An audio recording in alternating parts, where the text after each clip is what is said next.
নমস্কার বন্ধুরা, মামুনস কিচেনে আপনাদের সকলকে স্বাগত। আজ আমি হাজির হয়েছি পেঁপের দারুণ একটি নিরামিষ রেসিপি নিয়ে, যেটা নিরামিষ হলেও এই রান্না কিন্তু আমিষ রান্নাকেও হার মানাতে পারে। এইভাবে এই রকম উপকরণগুলো দিয়ে তৈরি করলে পেঁপের নিরামিষ তরকারি কিন্তু সবাই আঙুল চেটে খেতে বাধ্য হবে। তাহলে চলুন বেশি দেরি না করে আজকে রেসিপিতে যাওয়া যাক। আশা করছি আপনাদের অনেক অনেক ভালো লাগবে, আর ভালো লাগলে একটা লাইক কমেন্ট শেয়ার করে দেবেন। তো আজকে এই পেঁপের নিরামিষ রেসিপির জন্য প্রথমে আমি পেঁপে কেটে নিয়েছি, আর কেটে এরকমভাবে টুকরো টুকরো করে কেটে ধুয়ে রেখেছি। আর আলুটাকেও আমি ঠিক সেরকমভাবেই কেটে ধুয়ে রেখেছি। তারপরে চলে যাই মূল রান্নায়। প্রথমে একটা কড়াই ভালো করে গরম করে নিয়েছি। তারপরে আমি এর মধ্যে দিয়ে দিলাম 1 চামচের থেকে একটু কম মৌরি, গোটা মৌরি নিয়েছি। এখন এই মৌরিটাকে শুকনো কড়াইতেই ভালো করে কিছুক্ষণ নেড়ে নেব। ওই 5 সেকেন্ড 6 সেকেন্ড মতো নাড়াচাড়া করতে করতেই একটা সুন্দর গন্ধ বেরিয়ে আসবে, তখনই এটা ভাজা হয়ে যাবে। ব্যাস, তুলে নিয়ে এটাকে আমি গুঁড়ো করে রেখে দিলাম। তারপর আমি ওই কড়াইতে দিয়ে দিলাম পরিমাণ মতো সর্ষের তেল। আর তেলটা ভালো করে গরম হওয়ার পর এর মধ্যে একটা তেজপাতা ছিঁড়ে দিলাম। তারপর একটা শুকনো লঙ্কা দিয়েছি। এখন এই শুকনো লঙ্কা তেজপাতাটা কিছুক্ষণ নাড়াচাড়া করে নিয়েছি। তারপরে এর মধ্যে আমি দিয়ে দিলাম 1/2 চামচ মতো পাঁচফোড়ন। পাঁচফোড়নটাকে দিয়ে হালকা কিছুক্ষণ নেড়ে চেড়ে নিয়ে এখন আমি এর মধ্যে দিয়ে দিচ্ছি টুকরো করে কেটে ধুয়ে রাখা আলু আর পেঁপে। এই আলু পেঁপেটাকে আমি একসাথেই ভাজবো, তাই পেঁপে আলুটা একসাথে দিয়ে দিলাম। এই পেঁপে আলুটা সমস্তটা দিয়ে দিলাম। এখন এগুলোকে হালকা নাড়াচাড়া করে নিচ্ছি। প্রথমে আমি কিছুক্ষণ শুধু পেঁপে আলুটাকে হালকা ভেজে নিচ্ছি। তারপরেই আমি এর মধ্যে দিয়ে দিচ্ছি পরিমাণ মতো লবণ দিয়ে দিচ্ছি, আর দিয়ে দিচ্ছি পরিমাণ মতো হলুদ গুঁড়ো। সবজির পরিমাপটা বুঝে লবণটাকে দিতে হবে। তারপর লবণ হলুদ দেওয়ার পর খুব ভালো করে এই পেঁপে আলুর সাথে মিশিয়ে নিয়ে এটাকে বেশ কিছুক্ষণ ভেজে নিতে হবে। আমার অনেক বন্ধুরাই আছেন রেসিপিগুলো দেখছেন আবার, কিন্তু তাতে লাইক কমেন্ট করতে ভুলে যাচ্ছেন। তাদের উদ্দেশ্যে বলছি, একটা করে লাইক কমেন্ট করে যাবেন।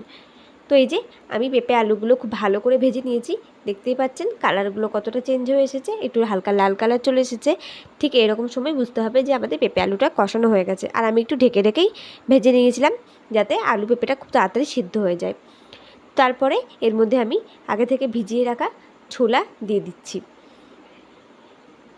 এই নিরামিষ রান্নাটার মধ্যে একটু এই ছোলা দিলে, কাঁচা ছোলা ব্যবহার করলে খুব রান্নাটার স্বাদ ভালো হয়। তো সেই কারণেই এই ছোলাটা দেওয়া। আপনারা কিন্তু অবশ্যই এই রেসিপিটা ট্রাই করলে ছোলাটা দিয়েই তৈরি করবেন, খুব ভালো লাগে খেতে। তারপর এখানে আমি একটা মশলা তৈরি করে নিয়েছি। এখানে আমি নিয়েছি শুকনো লঙ্কা, আদা আর গোটা জিরে ভালো করে বেটে রেখেছিলাম। সেই বাটা মশলাটাই এখন আমি এই পেঁপে আলুর মধ্যে দিয়ে দিলাম। এখন ভালো করে এই মশলাটাকে খুব ভালো করে মিশিয়ে নিচ্ছি। খুব ভালো করে মিশিয়ে নিতে হবে। আর মশলাটা দিয়ে বেশ কিছুক্ষণ নাড়াচাড়া করে এই আলু পেঁপেটার সাথে কষিয়ে নিতে হবে। বেশ কিছুক্ষণ কষিয়ে নেওয়ার পরে মশলাটা যখন এরকম আলুগুলো থেকে ছাড়া ছাড়া হয়ে আসবে, তখনই এর মধ্যে দিয়ে দিচ্ছি পরিমাণ মতো জল। বেশি জল দেবো না, আলু পেঁপেটা ডুবে আসার মতো জল দেবো। যেহেতু আগে এটাকে ঢেকে ঢেকে আমি অনেকটাই সিদ্ধ হয়ে এসেছে পেঁপে আলুগুলো, তাই সেই কারণে বেশি জল দেওয়ার প্রয়োজন নেই। এরকম ডুবো ডুবো অবস্থাতেই জল দিতে হবে। তারপর জলটা দিয়ে বেশ কিছুক্ষণ ফুটিয়ে নিতে হবে। এই যে আমাদের ফুটেও এসেছে, কিন্তু এখনও ঝোলটা পুরোটা শুকায়নি। আমরা একটু আজকে এই তরকারিটা মাখা মাখা টাইপের হবে, তো সেই কারণে এই যে খুন্তির সাহায্যে আলুগুলোকে ভালো করে একটু ভেঙে ভেঙে দিতে হবে। এই যে দেখুন আমাদের রান্না কিন্তু একদম শেষের দিকে।